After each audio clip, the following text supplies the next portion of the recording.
ನಮಸ್ಕಾರ, ನ್ಯೂಸ್ ಬಾಕ್ಸ್ಗೆ ಸ್ವಾಗತ. ಸ್ನೇಹಿತರೆ, ಕರ್ಣ ಧಾರಾವಾಹಿ ಇನ್ನೇನು ಕೆಲವೇ ದಿನಗಳಲ್ಲಿ ಶುರುವಾಗುತ್ತೆ. ಆದರೆ ಕರ್ಣನ ಎಂಟ್ರಿಗಾಗಿ ಶೀಘ್ರದಲ್ಲೇ ಜಿ ವಾಹಿನಿಯ ಈ ಜನಪ್ರಿಯ ಧಾರಾವಾಹಿ ಅಂತ್ಯ ಕಾಣುತ್ತೆ. ಸ್ನೇಹಿತರೆ, ಹಾಗಾದರೆ ಆ ಫೇಮಸ್ ಧಾರಾವಾಹಿ ಯಾವುದು, ಯಾವ ಸಮಯದಲ್ಲಿ ಕರ್ಣ ಧಾರಾವಾಹಿ ಟೆಲಿಕಾಸ್ಟ್ ಆಗ್ತಾ ಇದೆ, ಇವೆಲ್ಲದರ ಬಗ್ಗೆ ಸಾಕಷ್ಟು ಮಾಹಿತಿಯನ್ನು ಹೇಳ್ತೀವಿ. ಅದಕ್ಕಿಂತ ಮುಂಚೆ ನಮ್ಮ ಚಾನಲನ್ನು ತಪ್ಪದೇ ಸಬ್ಸ್ಕ್ರೈಬ್ ಮಾಡಿ.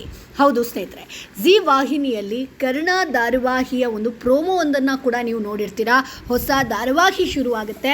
ಈಗಾಗಲೇ ಪ್ರೋಮೋ ರಿಲೀಸ್ ಆಗಿದ್ದು ಸಾಕಷ್ಟು ಸದ್ದು ಕೂಡ ಮಾಡ್ತಾ ಇದೆ. ಅದು ಯಾವ ಧಾರಾವಾಹಿ, ಹಾಗೆ ನಾಯಕ ಯಾರು, ಕತೆ ಏನು ಅನ್ನೋದು ವೀಕ್ಷಕರಿಗೆ ಈಗ ಇರುವಂತಹ ಪ್ರಶ್ನೆ. ಸೊ ಜಿ ಕನ್ನಡದಲ್ಲಿ ಹೊಸ ಧಾರಾವಾಹಿ ಕರ್ಣ ಶೀಘ್ರದಲ್ಲೇ ಶುರುವಾಗುತ್ತೆ. ಧಾರಾವಾಹಿಯಲ್ಲಿ ಕರ್ಣನಾಗಿ ಕನ್ನಡತಿ ಸೀರಿಯಲ್ ಖ್ಯಾತಿಯ ಹರ್ಷ ಅಲಿಯಾಸ್ ಕಿರಣ್ ರಾಜ್ ನಟಿಸ್ತಾ ಇದ್ದಾರೆ. ಸೊ ಇವ್ರಿಗೋಸ್ಕರನೇ ಸೀರಿಯಲನ್ನು ನೋಡುವಂಥವರ ಸಂಖ್ಯೆ ಕೂಡ ಸಾಕಷ್ಟು ಪ್ರಮಾಣದಲ್ಲಿ ಇದ್ದೇ ಇದೆ. ಸ್ನೇಹಿತರೆ, ಪ್ರೋಮೋ ಬಿಡುಗಡೆಯಾಗಿ ಒಂದೇ ದಿನದಲ್ಲಿ 6 ಮಿಲಿಯನ್ ವ್ಯೂಸ್ ಆಗೋ ಮೂಲಕ ದಾಖಲೆ ಕೂಡ ಬರೆದಿರುವಂಥದ್ದು.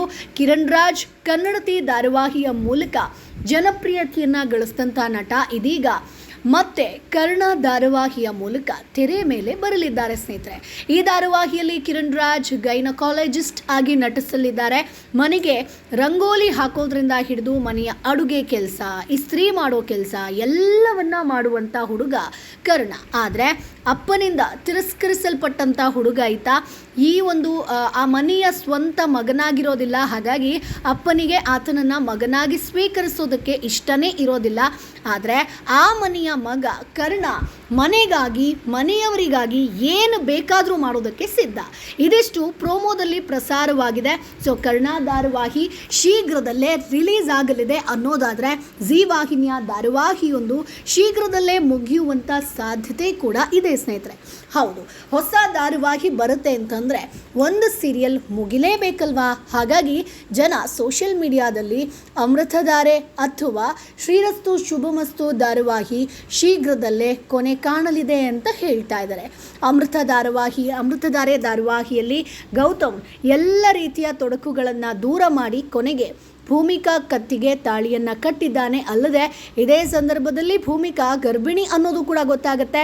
ಮನೆ ಮಂದಿಯ ಸಂತೋಷ ಕೂಡ ಹೆಚ್ಚಾಗಿದೆ. ಇದನ್ನು ನೋಡ್ತಾ ಇದ್ರೆ ಅಮೃತಧಾರೆ ಕೊನೆ ಹಂತಕ್ಕೆ ಬಂದು ಮುಟ್ಟಿದ್ಯಾ, ಈ ಸೀರಿಯಲ್ ಶೀಘ್ರದಲ್ಲೇ ಕೊನೆ ಆಗುತ್ತಾ ಅನ್ನುವಂಥ ಸಂಶಯ ಕೂಡ ಬಂದಿದೆ. ಇನ್ನೊಂದು ಕಡೆ ನಾವು ನೋಡ್ಬೋದು, ಶ್ರೀರಸ್ತು ಶುಭಮಸ್ತು ಧಾರಾವಾಹಿಯಲ್ಲೂ ಕೂಡ ತುಳಸಿಗೆ ಮಗುವಾಗಿದೆ. ಮನೆ ಮಂದಿ ಸಂತಸದ ಕಡಲಲ್ಲಿ ತೇಲಾಡ್ತಾ ಇದ್ದಾರೆ. ಇನ್ನೊಂದೆಡೆ ಶಾರ್ವರಿ ತುಳಸಿಯನ್ನು ಕೊಲೆ ಮಾಡೋದಕ್ಕೆ ಸಂಚು ರೂಪಿಸಿದ್ದಾಳೆ. ಶಾರ್ವರಿಯ ಆಟ ಕೂಡ ಬಯಲಾಗೋ ಹಂತದಲ್ಲಿದೆ.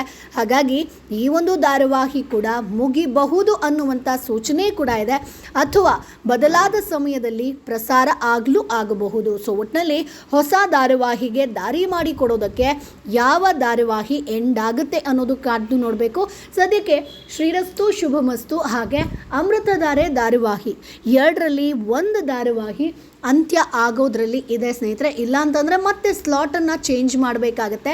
ಒಟ್ಟಿನಲ್ಲಿ ಏನಾಗುತ್ತೆ ಅನ್ನೋದು ಕಾದು ನೋಡಬೇಕು. ಸೊ ಸ್ನೇಹಿತರೆ, ನಿಮ್ಗೇನು ಅನಿಸುತ್ತೆ? ಹೊಸ ಧಾರಾವಾಹಿಗೋಸ್ಕರ, ಕರ್ಣ ಧಾರಾವಾಹಿಗೋಸ್ಕರ ಯಾವ ಧಾರಾವಾಹಿ ಅಂತ್ಯ ಆಗಬೇಕು, ಯಾವ ಧಾರಾವಾಹಿ ನಿಮಗೆ ಇಷ್ಟ ಆಗ್ತಾ ಇಲ್ಲ? ಸೊ ಕರ್ಣ ಧಾರಾವಾಹಿ ಮುಂದೆ ಯಾವ ರೀತಿಯಾಗಿ ಇರಬಹುದು? ಕಿರಣ್ ರಾಜ್ ಮತ್ತೆ ಕಿರುತೆರೆಗೆ ಕಮ್ಬ್ಯಾಕ್ ಆಗಿದ್ದಾರೆ ನಟನಾಗಿ. ಸೊ ನಿಮ್ಮ ಅಭಿಪ್ರಾಯ ಏನು, ಅದನ್ನು ಕಮೆಂಟ್ ಬಾಕ್ಸ್ ಮೂಲಕ ತಪ್ಪದೇ ತಿಳಿಸಿ. ಜೊತೆಗೆ ನಮ್ಮ ಚಾನಲನ್ನು ತಪ್ಪದೇ ಸಬ್ಸ್ಕ್ರೈಬ್ ಮಾಡಿ.